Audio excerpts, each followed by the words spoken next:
Bullet Points with Shotgun and Nat from the Y100 Morning Show. Hey, it's Shotgun and Nat. Thanks for being a part of our Bullet Points After Show podcast. We're going to make this one quick because I got to run home, meet the movers for step one of my move from Madison to be complete. This is the biggest step. It is. And it's just unpacking. But the movers come today. Family comes tomorrow. It's going to be a good time. I told Shotgun, I will be a much less stressed out human tomorrow, probably about 2:30. All right. The family gets here. Fantastic. I can relax. I've had a stress headache like every day this week, so. I'll be a much less stressed out human tomorrow morning at 9 a.m. because I'm on vacation for the next 2 weeks. Woo! Are you going to stay around for the Christmas party, though? We're having a Christmas party here, I hear. Yeah, probably, because our boss gets salty. If you don't. Yeah. Okay. And honestly, this is probably not something we should have in our podcast because he'll be able to hear this. But this happens every year. I'm a morning guy. Mm-hmm. I get here 3:45 in the morning, and so they'll always have this little party, this little get together, and it's great that they do it. I really do appreciate it. But it's like, so they're buying lunch for everybody, and the lunch will start at 12:30, 1 o'clock, right? Uh-oh. Yeah, and you and I are here early. Yeah, that's our day. We're already done. Yeah, and it's Friday, so it's like, and like for me, it's the Friday before I leave for vacation for 2 weeks. It's like, do I really have to stick around here for an extra couple hours just to get a free lunch? I mean, thank you? Yeah. Question mark? All right. Well, that's Shotgun's hot take. And do I need to edit that out? Can I leave it in? You can leave it in. Hey, this year I am sticking around for the lunch. They're bringing in barbecue. That's once they said that, I was like, okay, I'm in. Okay, that sounds good. Yeah. Because we learned this week I have a little bit of social anxiety with these things, so I'm gonna have to I'll be your shadow. You have to. All right. I'll have to follow you around. Stick with me, kid. Okay. We'll go places. Well, speaking of movers, thank you for all your wonderful tips this morning coming in over text. I apparently need to go buy contractor plastic or some sort of cardboard to put down on the carpets because I was real concerned. It's a wet, slushy day out there, and I'm real concerned about their shoes. They're very dirty shoes getting on my freshly cleaned carpets upstairs. So thanks for the tips. I will be taking those under consideration. All right. We also talked this morning about, you were telling us about a prank that this woman, so her friends pranked her by hiding her keys for 6 weeks. 6 weeks. Not 6 hours, not 6 days, 6 weeks. And this poor woman had a terrible few weeks. Her car broke down.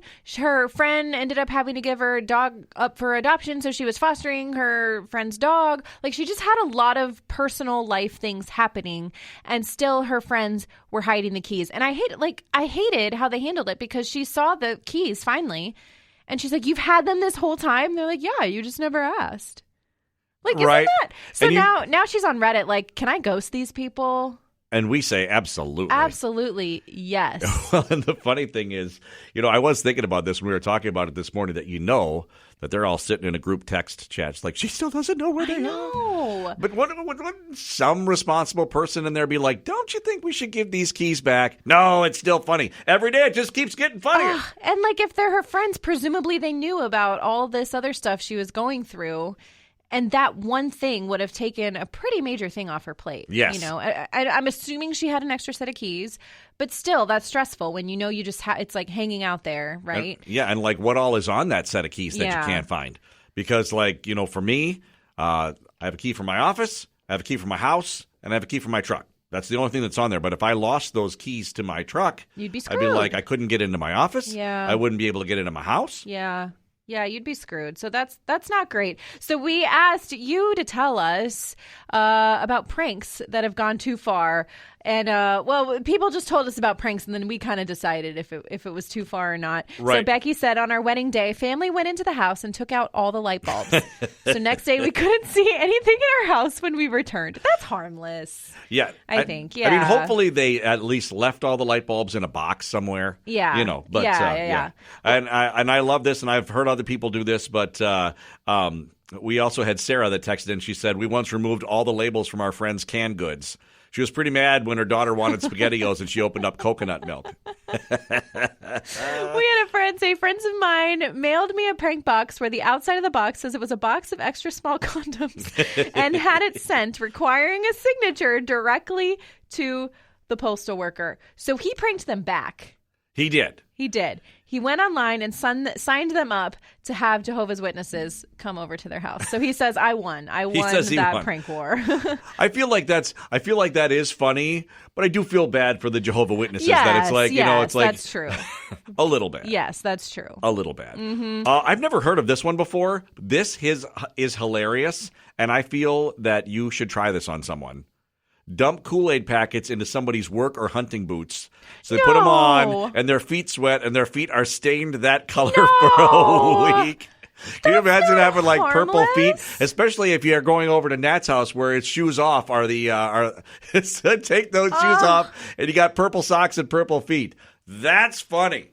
Is it? It is. I don't know. I'm gonna debate you on that one. Christy's sister super glued some of her toes together. What? When she was 6 years old. She said she was 10 and evil. I want to know what that sisterly relationship is like now. It's like now, is right? It better? That reminds me of the prank I pulled on my brother one time. Yeah. I had heard of this prank where you put like shaving cream on someone's hand. Okay. While they're sleeping. Yeah. And so then they wake up and they like touch Did you their start like face or tickling their something. nose or something so that they splat themselves? Yeah. So they get it on their face or whatever. And he was probably 10, so I was old enough to know better. I'm 3.5 years older. So I shouldn't have done this. But the worst part of this is that I didn't have shaving cream. All I had was sunscreen. Sunblock. And I was like, okay, the pranks, let's do it with sunblock. It doesn't matter. He got that in his eyes. Yeah. His eyes were on fire for I don't know how long, a long time. Yes. I got in so much trouble, obviously. Imagine your rear end was probably on fire for a while after that. Yeah. Oh, man. And I'm just like, I wasn't old enough. I was old enough to know better, but I wasn't old enough to really think through like, oh, this could really harm someone's eyes. You know? So yeah, that was a prank gone too far. Have you pranked him since then? No. The kid like burned off his own eyelashes because he thought it was funny to put a lighter so close to his eyelashes. So he doesn't need me to prank him. But the good news is you've lulled him into a false sense of security now. Now is the perfect time to get him. All right, and to wrap things up today, you had found something for us. We were talking about Rascal Flatts and the Jonas Brothers this morning. Yes. And you had found a really cute gem online. Yes, it was the Joe Bros. Were on. Do I sound cool when I say Joe Bros? Joe Bros. The Joe Bros. I think I learned that from Hannah from afternoons. They were on Jimmy Fallon, and so this reel came across my Facebook feed, and they were supposed to make a boy band banger out of this Christmas tune. I want hippopotamus for Christmas. Only a hippopotamus for dinner. No crocodiles or rhinoceroses. I only like hippopotamuses. And hippopotamuses like chew. I feel like that's the big hit for this Christmas right there. That is. I love it. They need to put that on their next album. Catch the show live weekday mornings on 100.3 FM in Northeast Wisconsin. And come here for the recap and even more fun after each show.